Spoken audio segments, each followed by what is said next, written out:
Se você acabou de conhecer a palavra sobrevivencialismo e gostou do que você viu, é algo que realmente pode ajudar você e a sua família a ficarem mais preparados, mas você não tem a menor ideia de onde começar toda essa história, esse vídeo aqui é feito pra você. Sim, hoje eu quero falar com aquele cara que não deu nem o primeiro passo, que tá assim no patamar zero de preparação e tá um pouco perdido e não sabe por onde começar. E se você pudesse ficar mais preparado no seu dia a dia? É pensando em resistência e versatilidade que a Invictus lançou uma nova linha de calças, a Motion.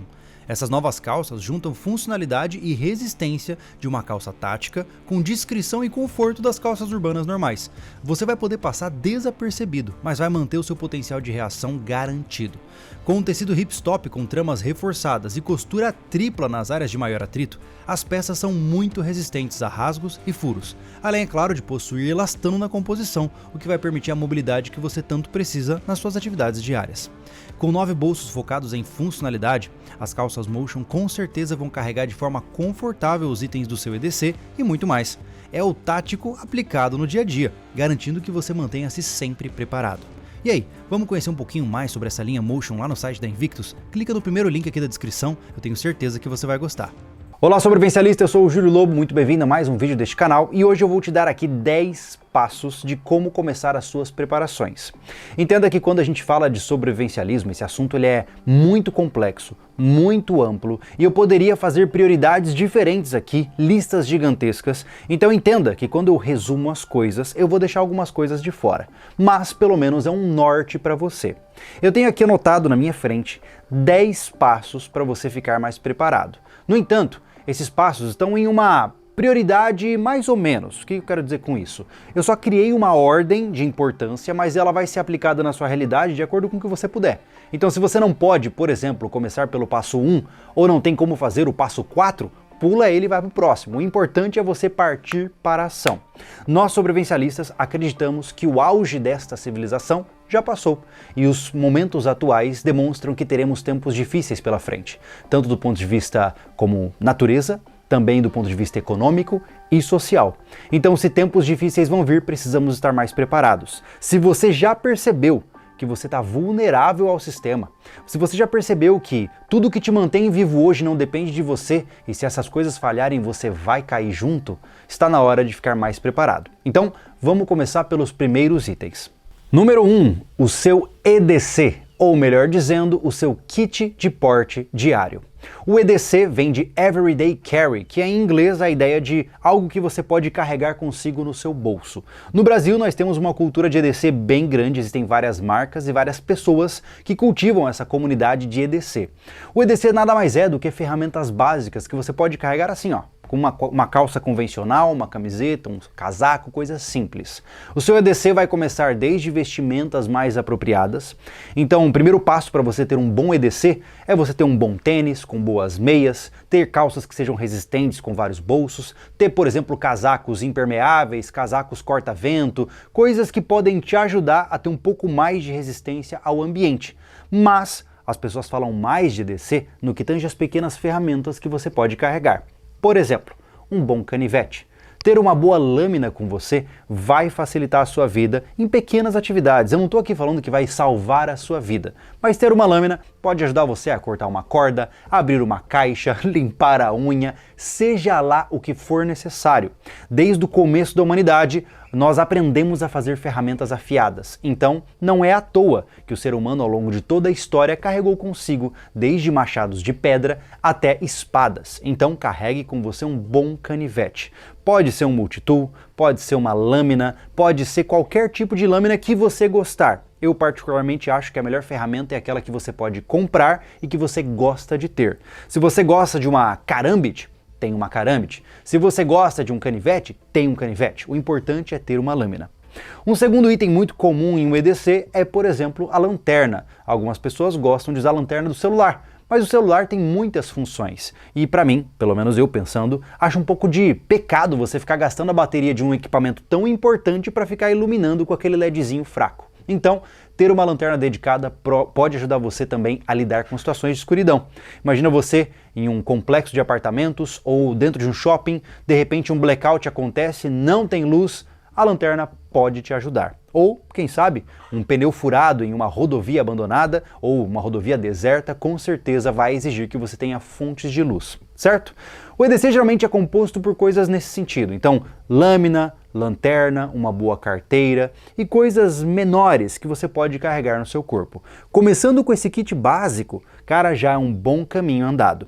Devo lembrar que o seu EDC tem que ir de acordo com a sua realidade, tá? Eu não tô aqui colocando modelos específicos do que comprar, porque eu não sei onde você mora, eu não sei qual é a sua região. Por exemplo, tem lugares no Brasil que você não pode andar com lâmina com mais de 6 centímetros. Existem lugares onde não faz sentido carregar um canivetinho, então tudo depende do seu ambiente. O mais importante é você lembrar que para você estar mais preparado, a sua vestimenta e os seus equipamentos têm que estar alinhados com o contexto onde você está.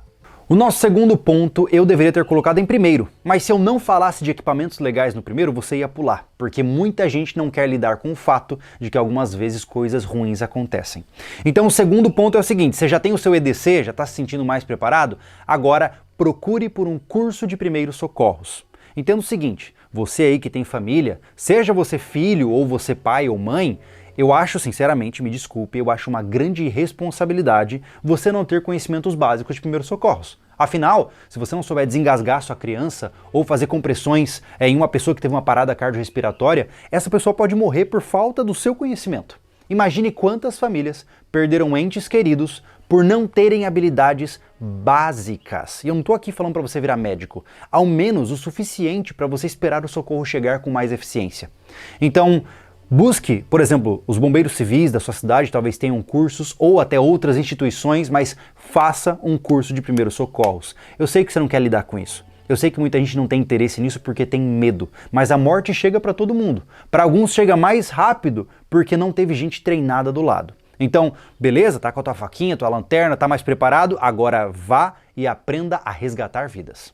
Número 3, você está equipado, está com conhecimentos básicos, agora você precisa de um pouco mais de equipamentos para ganhar mais eficiência. E aqui eu estou falando de uma Get Home Bag, ou melhor dizendo, uma mochila que te leva para casa.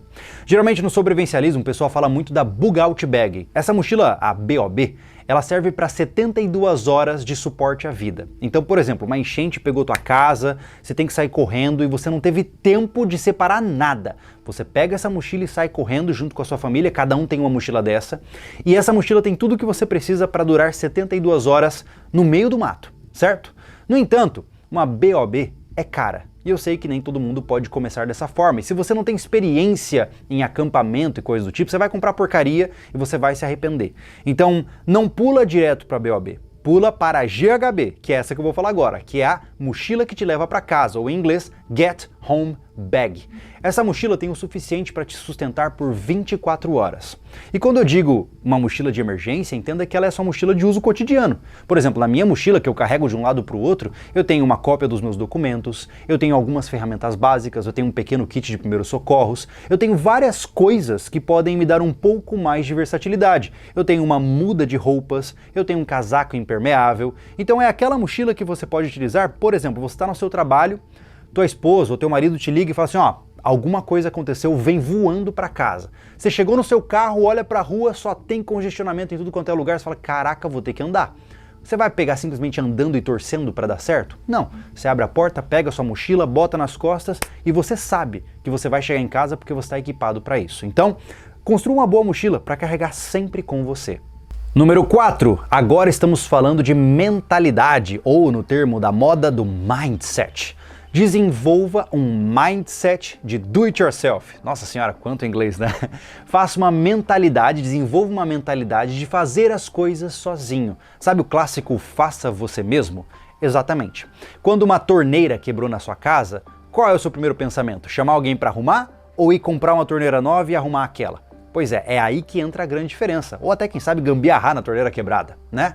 Então, olhar para as coisas com um olhar de que você vai tomar as condições de arrumá-la é extremamente importante. Você está precisando de uma mesa em casa? Por que ir na loja para comprar uma mesa cara e muitas vezes porcaria se você pode estudar um pouquinho, comprar algumas ferramentas básicas e fazer uma bela de uma mesa? Se o seu chuveiro queimou e você está tomando banho frio, por que não ir lá procurar um tutorial na internet como trocar uma resistência e colocar uma resistência nova no teu chuveiro para voltar a tomar seu banho quente? Entenda que desenvolver essa mentalidade de o cara que coloca a mão na massa é importante, porque em uma situação de emergência, em uma situação de desastre, se você tem o hábito de terceirizar todas as responsabilidades, sempre que alguma coisa dá errado, você joga para alguém, o que vai acontecer? Você vai ficar esperando por ajuda, e algumas vezes a ajuda pode não vir. Então, se você se vê numa situação de risco de vida, você já vai criando essa mentalidade desde cedo, arrumando as coisas em casa, o cara já vai criando essa mentalidade de que eu tenho que fazer, eu tenho que assumir a posição de agir sobre. Então, desenvolva uma mentalidade do cara que faz tudo.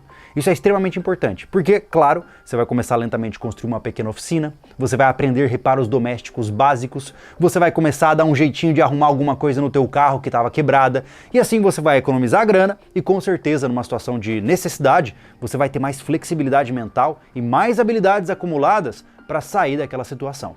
Antes da gente ir para o próximo tópico, eu devo fazer um parênteses importante aqui. Olha só, o Júlio aqui, eu sou homem, certo? Então, eu meio que penso como homem. Logo, é mais fácil para mim explicar para outros homens o que eu penso.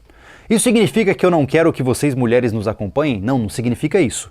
Mas algumas vezes o meu discurso vai ficar mais direcionado para os caras, certo? Então, se você mulher aí tá cansada de ver eu só falando pro cara, pro mano vai lá e fazer as coisas, você tem opções, tá? Aqui no Brasil existem canais femininos de preparação também, você pode continuar acompanhando o nosso, continue acompanhando o SV, mas, por exemplo, a minha esposa e a esposa do Thiago, que está atrás da câmera, tem o Mulheres SV.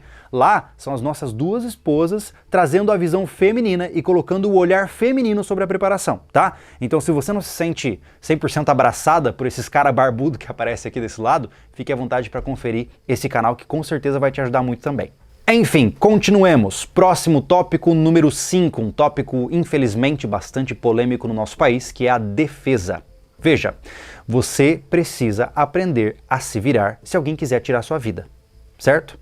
Por mais que isso seja desconfortável, por mais que você não queira que isso aconteça, se alguém estiver a 10 metros de você, apontar o dedo para sua cara e falar assim, hoje você vai morrer, o que é que você faz? Você vai gritar por ajuda? Você vai pegar a sua arma? Você vai sair no soco? O que é que você vai fazer? Enquanto você se posicionar como vítima e achar que a polícia tem teletransporte para te salvar, você provavelmente vai perecer em uma situação de desastre. Entenda que nos tempos atuais a violência já é complicada e já é muito presente, certo? Imagina se acontece uma catástrofe no Brasil e a lei para de funcionar. Eu e você, que somos pessoas de bem, nós provavelmente vamos sofrer muito, porque os criminosos já vivem um apocalipse, eles já fazem o mal quase que por diversão. Esses caras estão na vantagem, meu amigo. Então, você precisa pelo menos tentar chegar próximo deles nessa corrida. E quando eu digo chegar próximo é ganhar habilidade e ganhar a visão de que é você quem tem que proteger a sua vida. Ah, Júlio, mas a lei no Brasil... Não vamos falar de lei aqui, estamos falando de deveres, tá? Você como homem, você como mulher, tem o dever de proteger as pessoas que são vulneráveis do seu núcleo familiar. Seja um pai e mãe idosos, seja uma criança, você tem este dever. Se você não assume este dever, sinto muito. Aí eu não vou nem conversar contigo direito porque esse papo aqui não vai colar. Mas, se você sente necessidade, saiba que existem caminhos para, certo? Você pode tranquilamente começar a treinar artes marciais, você pode aprender a dar um soco, pelo menos, você pode aprender o que fazer se alguém te derrubar no chão para você sair rapidamente e sair correndo. Existem cursos dos mais variados tipos, mas tem muito trambiqueiro por aí, tá? Muito cuidado. Qualquer tipo de defesa mágica que vai salvar você simplesmente com movimentos chiques para as facas e armas saírem voando, é tudo balela. Tá? Então entenda que a defesa ela precisa de princípios sólidos. Não compre esses cursos estranhos aí de técnicas milagrosas. Aprenda a tomar soco, aprenda a dar socos e principalmente, tá? Se você tiver condições, compre uma arma de fogo e saiba utilizá-la. A arma de fogo ela é um nivelador de forças. Porque não adianta, meu amigo, você ser um profissional de Muay Thai que sabe dar um soco que mata o outro cara, mas se o cara tá com uma arma atirando em você a 15 metros de distância. Então a arma ela é um equalizador de forças e você precisa entender como elas funcionam e como elas operam e principalmente, se você tiver condições, compre uma arma. Assim, você estará muito mais seguro desde que você saiba utilizá-la. Ter uma arma e deixar no armário, lá, pegando poeira, é coisa de irresponsável. uma arma, uma ferramenta na mão de quem não sabe utilizá-la, tenha uma grande quantidade de chance de você se ferir ou ferir alguém que não tem nada a ver com a história. Então, se qualifique, aprenda a defender a sua vida e a vida daqueles que você ama. Olha só que importante, até agora você tem ferramentas básicas que você carrega consigo todos os dias. Você tem um curso de primeiros socorros que te dá mais versatilidade para salvar pessoas que estão em risco de vida. Você tem uma mochila de equipamentos já mais estruturada que te mantém um pouco mais capaz de lidar com situações de emergência. Você tem também uma mentalidade de faça você mesmo, ou seja, aquela capacidade de assumir as coisas e consertar as coisas que estão no seu controle. E você agora aprendeu a se defender também para poder lidar melhor com a sua vida. Qual é o próximo passo? Agora nós entramos em algo mais complexo e mais estacionário também. O nosso sexto ponto é a armazenagem de comida. Sim, entenda que quando a gente fala de comida, nós temos que entender que grande parte da população brasileira não tem mais do que uma semana de comida em casa. Todo mundo se acostumou com a ideia de que sempre o mercadinho da esquina tem comida. E isso não é uma verdade. Com uma simples e curtíssima greve dos caminhoneiros que aconteceu lá alguns anos atrás, já teve gente surtando e desesperada porque não encontrava a comida favorita nas prateleiras. Imagine se isso se consolida como um problema sério e nós começamos a ter mercados completamente vazios ou com produtos caros demais. Você tem que fazer alguma coisa. Então vamos lá, olha só. Um dos passos importantes que nós temos que entender quando se trata de comida é que guardar comida em casa não é crime. Tá? E não é coisa de louco. Então, se você tiver condições, a cada compra que você for no mercado, comprar um pouquinho mais para deixar sobrando na prateleira é importante. Se você conseguir juntar pelo menos um mês de comida em casa, você já está muito diferenciado em relação à maioria das pessoas por aí. Mais do que isso, se você puder sonhar um pouco mais alto, o ideal é de 3 a 6 meses de estocagem alimentar em casa. Por quê? Um período de desemprego pode durar aproximadamente isso, né? Um período de doença familiar pode durar isso. Ou, por exemplo, puxemos aqui o exemplo da pandemia, onde talvez os restaurantes favoritos que você gostava de ir fecharam e agora você era forçado a cozinhar em casa, mas você não tinha como ir no mercado porque estava no lockdown, aquela coisa toda de louco. Então, você tem alternativa, tá? Então, se você tiver condições de olhar para sua dieta, olha para tudo que você come diariamente, tá? Não vai na pira de querer comprar só enlatados porque você viu no filme. Não é isso.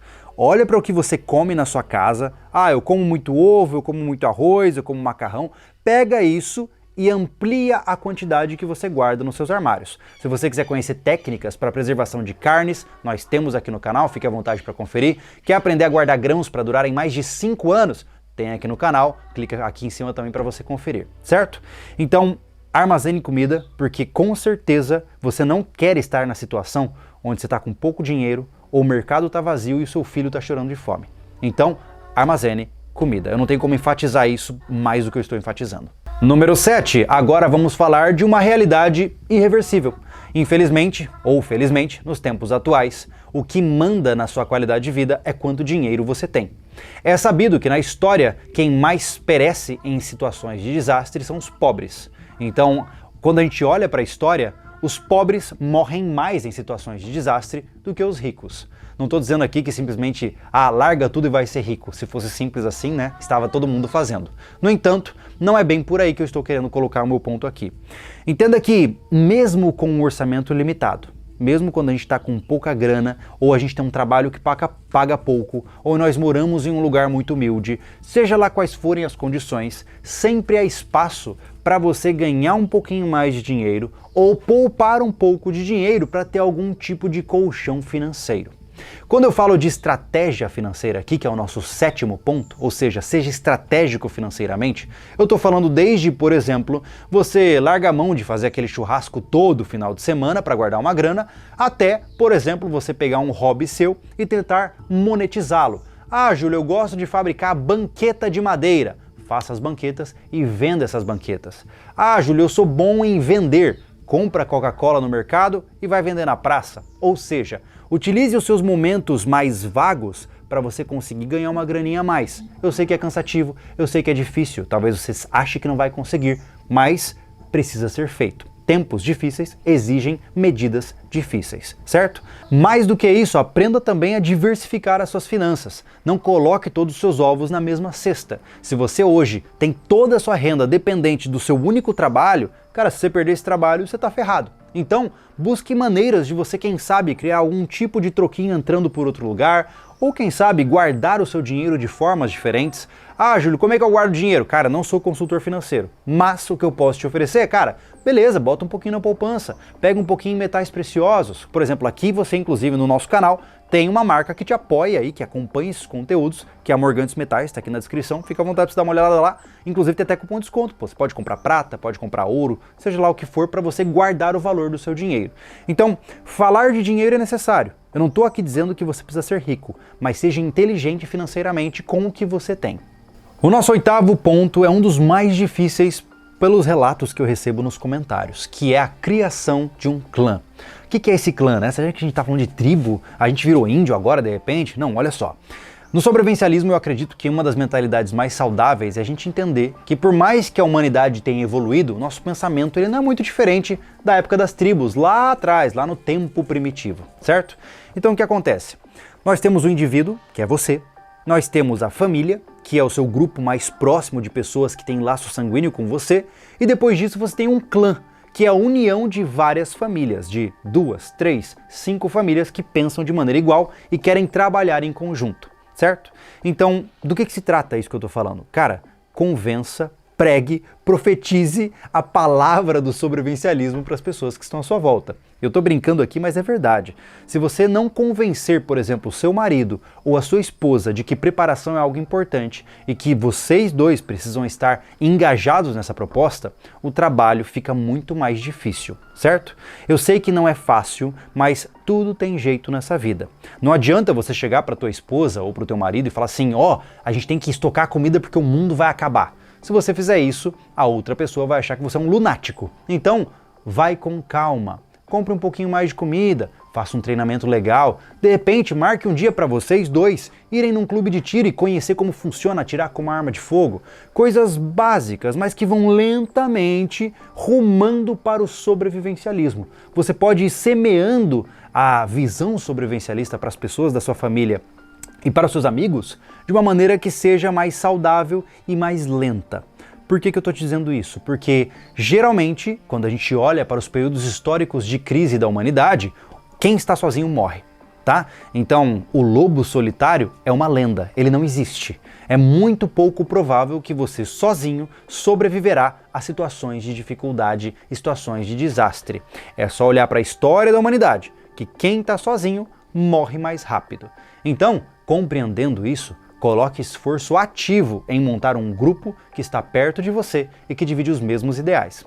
Número 9. Crie planos de emergência e de sustentabilidade. Veja, o que é um plano de emergência? É basicamente você construir protocolos de atuação mediante diferentes cenários. Imaginemos que você está no seu trabalho ou está no centro da cidade e a sua esposa está em casa, ou vice-versa. E de repente algo acontece. As linhas de comunicação caem, as pessoas na rua começam a sair correndo, você não sabe o que está acontecendo, você nem tem informação direito, você ouve disparos à distância. E aí? Você vai correr para casa, mas e aí sua esposa de repente pode estar indo tentar te buscar no trabalho, e aí vocês se desencontram. É muito comum em situações de desastre familiares se perderem um dos outros. Afinal, quando você corta o celular, meu amigo, ninguém mais sabe onde está nesse mundo, né, nos tempos atuais. Então, ter planos de emergência é, por exemplo, você combinar. Ó, se em algum determinado momento nós não tivermos como nos comunicar, saiba que eu te encontrarei neste ponto no mais rápido que eu puder. Assim como você também precisa criar algum tipo de definição de rotas por onde vocês vão passar em caso de necessidade. Se você, por exemplo, tem um sítio ou uma chácara que é sua ou de algum amigo seu, e o seu plano é sair da sua casa e voar para a tua chácara se caso alguma coisa ruim acontecer, quais são as estradas que você vai pegar? Você já passou por elas nos horários de pico para saber se elas realmente são trafegáveis? E com que tipo de veículo você está rodando por todo esse caminho? O que vai ter dentro do seu veículo? Esses planejamentos são extremamente importantes. E não precisa ir tão longe, tá? Tão complicado em termos de catástrofe. Vamos por outro lado, você, quem sabe, já tem até a sua própria arma de fogo em casa, né? Mas você nunca ensaiou o que fazer se alguém arromba a sua porta de madrugada. Você não conversou com a sua filha para que ela saiba como se esconder em casa e simplesmente sumir de um potencial criminoso, o que sua esposa vai fazer, o que você vai fazer. Essas simulações são extremamente necessárias para garantir que na hora que algo acontecer, você já está com o negócio meio ensaiado. Então, planos de emergência e de sustentabilidade são importantes, tá? Eu estou focando muito na emergência aqui, mas e a sustentabilidade do negócio? Como é que você está em uma situação se você de fato mora num ambiente urbano e infelizmente não tem como repor os seus recursos? Tudo isso tem que ser pensado com bastante calma. Se você é uma pessoa hoje que não tem maneira nenhuma de produzir comida onde você mora ou conseguir água pura onde você mora, quais são os planos para você conseguir isso se o sistema à sua volta colapsar? Tenha planos, tá? Sobrevivencialistas, antes de mais nada, precisam ter planos e ensaios muito claros na sua cabeça. E por fim, o número 10, que também deveria ser um dos primeiros, mas é aquela história, né? O que é incômodo para você, você pula, geralmente. E não é à toa que dizem que o nosso corpo é o nosso templo. Se o nosso corpo falhar, todo o resto falha também. E o que eu vejo por aí é que tem muita gente gastando uma grana com preparação, tem cara comprando arma de 20, 30 mil reais, estocando comida para não sei quanto tempo, construindo casa fortificada, mas ele tá lá com colesterol alto, com a barriguinha que só cresce, com o corpo todo fraco, todo sedentário. Aí não dá, né, amigo? Então, o seu corpo é a base fundamental da sua sobrevivência. Eu deixei por último aqui só porque eu sei que pouca gente ia assistir se estivesse no começo. Mas, meu amigo, não adianta você ter uma mochila maravilhosamente equipada se você corre 100 metros e está sentindo que vai desmaiar. Você precisa desenvolver a habilidade de ter pequenas corridas, de ter capacidade de sustentar o seu próprio peso. Como é que você fica depois de correr 100 metros numa velocidade rápida? Você consegue carregar peso por bastante tempo? Você consegue sustentar o seu corpo quando você vai pular um muro? Ou você é todo desajeitado, se machuca, cai, torce o pé? Como é que você performa com o seu corpo? Não adianta, cara, os equipamentos, os planejamentos, o dinheiro nunca será capaz de substituir o que você tem aqui, ó, carregando com você todos os dias, certo? Então, treine, melhore o seu corpo. Não estou falando aqui que você precisa de um educador físico e pagar R$500 por mês por um plano de treinamentos, mas ao menos caminhe. Coloca um tênis, que seja um chinelo, cara, e sai para caminhar meia hora 3 vezes por semana, só para começar. Só para começar, mais nada, não estou te pedindo mais nada além disso, certo? Então, a partir daí, comece a se alimentar melhor, para de comer porcaria e você vai melhorando o seu corpo para que você não precisa ser um atleta, mas pelo menos seja funcional. Isso é o mínimo que você precisa, tá? Você não precisa ser um triatleta, um cara de endurance, você não precisa ser um cara que aguenta um Ironman, mas você precisa no mínimo, aguentar as porradas que a vida vai jogar para você. Então, meu caro amigo, minha cara amiga, você agora aprendeu os 10 passos iniciais de como se tornar um sobrevivencialista, certo? Resumindo para você, começa arranjando um kit básico para você carregar com você todos os dias. Depois disso, ó, tô até com a minha cola aqui, aprenda um curso de primeiros socorros básicos, depois tenha uma mochila mais aprimorada para ter mais equipamentos, uma roupa extra para você ficar mais autônomo e mais autossuficiente, pelo menos por um período curto de tempo.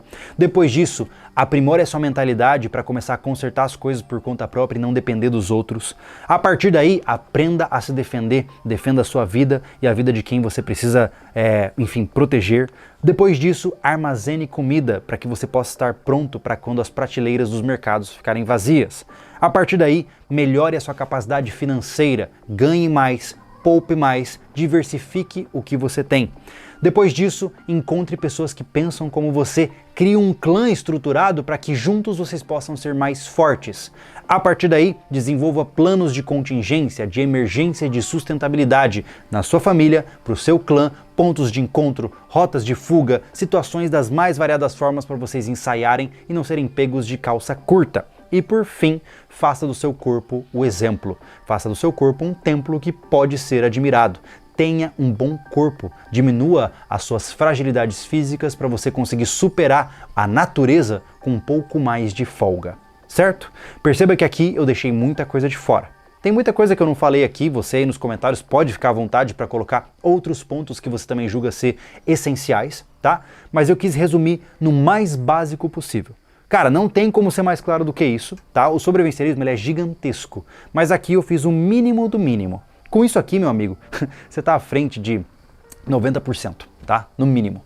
A maioria das pessoas hoje se portam como zumbis. Elas não sabem exatamente de onde vem o que elas comem, elas não sabem sobreviver sozinhas. Se o sistema à nossa volta começar a colapsar, elas vão ficar em pânico, porque elas não sabem nada da vida. Estão vivendo dentro da Matrix, constantemente ali, alheias a tudo que as cerca. Então, não seja uma dessas pessoas. Você já tem o caminho aqui, você já tem o básico. Tá? A partir daí, meu amigo, agora é aprender a pesquisar. Aqui no Sobrevivencialismo a gente tem mais de 10 anos de conteúdo acumulado, na verdade fizemos 11 anos de canal agora, para que você possa buscar os mais variados temas. Aqui nesse canal você vai encontrar desde teste de spray de gengibre até criação de tilápia. Tem de tudo aqui. Basta você pesquisar na aba de pesquisa aqui em cima, fique à vontade. E se você quiser acompanhar mais vídeos, não se esqueça, cara, se inscreva neste canal, fique à vontade, você vai receber novos vídeos com vários temas todas as semanas. Combinado? Então, se você agora decidiu que você vai ser um sobrevivencialista, seja muito bem-vindo. A gente com certeza vai acabar se trompando no futuro para conversar um pouco mais sobre esse assunto. No mais, eu vou ficando por aqui. Eu sou o Júlio Lobo e esteja preparado.